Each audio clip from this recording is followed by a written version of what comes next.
یہ ریڈیو صدائے حریت جموں و کشمیر ہے۔ محمد طارق اپڈیٹ کے ساتھ۔ مقبوضہ وادی میں بھارتی لاک ڈاؤن 48 روز سے جاری ہے۔ بھارتی مظالم کے خلاف کشمیری خواتین بھی آزادی کی جدوجہد میں مردوں کے شانہ بشانہ ہیں۔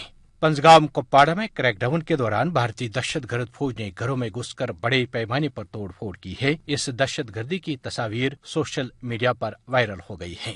انسانی حقوق کی عالمی تنظیم ہیومن رائٹس واچ نے کہا ہے کہ آرٹیکل 370 کے خاتمے سے مقبوضہ کشمیر میں ظلم و ستم کے نئے راستے کھل گئے ہیں۔ نریندر مودی کے ہوسٹن جلسے کو ایک اور دھچکا۔ ٹیکساس کی اسٹیٹ ممبر شون تھیری نے بھارتی مظالم کی مذمت کرتے ہوئے مودی کے جلسے میں شرکت سے انکار کر دیا۔ اسٹیٹ ممبر نے کہا کہ وہ اس حوالے سے کسی بھی قسم کی تقریب میں شرکت نہیں کریں گی۔ شون تھیری کے حلقہ انتخاب میں مودی کا جلسہ ہونا ہے۔ کشمیری عوام کی آواز دنیا تک پہنچانے کا مشن۔ جناب عمران خان دورہ سعودی عرب مکمل کر کے امریکہ پہنچ گئے۔ جناب عمران خان مسئلہ کشمیر پر پاکستانی موقف پیش کریں گے۔ وہ مقبوضہ کشمیر کی بدترین صورتحال کو دنیا کے سامنے رکھیں گے۔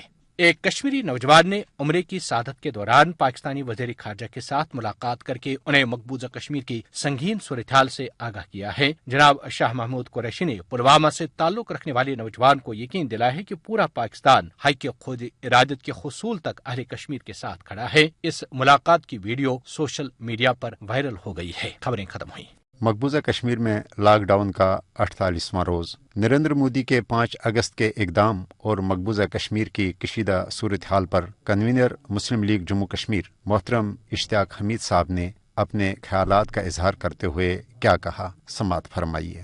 5 اگست کے بعد پورا لاک ڈاؤن ہے اور ایک قومی المیہ جنم لے چکا ہے، چونکہ بھارت نے آرٹیکل 370 اور 351 کو یک طرفہ ختم کر کے عوام کے ساتھ ایک ایگریشن کیا ہے، اور اس حوالے سے تمام نظام جو ہے مواصلاتی اس کو مفلوج کر دیا گیا ہے۔ ہر طرف فوجی نظر آ رہے ہیں، تو اس حوالے سے جو لاک ڈاؤن ہوا ہے اس کا پیش نظر جو بھارت کا ہے، یہ دنیا تک وہ آواز نہ پہنچائی جائے جو کشمیر دینا چاہتے ہیں۔ پوری دنیا نے اس پہ بیان دیا، یورپین یونین کا بیان اس پہ آیا ہے۔ انہوں نے بھارت کو تنبیہ کی کہ ان کو کشمیریوں کو اپنا حق دیا جائے، اور اس کے علاوہ آپ ہیومن رائٹس کمشنر کا جو بیان ہے، انہوں نے بھی جو ان گفتگو کا مرکز رہا کشمیر، تو میں سمجھتا ہوں کہ دنیا پر بڑی ذمہ داریاں عائد ہوتی ہیں۔ اسی طرح بہت سارے دنیا کے ایوانوں میں یہ بات بڑی سختی کے ساتھ کی گئی کہ بھارت کو یہ جو حالات ہیں ان کو ختم کرنا چاہیے اور کشمیریوں کو اپنا حق اکارڈنگ ٹو یون ریزولوشن دینا چاہیے۔ پاکستانی حکومت، پاکستانی عوام نے جس جرت کے ساتھ کشمیریوں کا ساتھ دیا ہے، ہم اس کے مشکور ہیں۔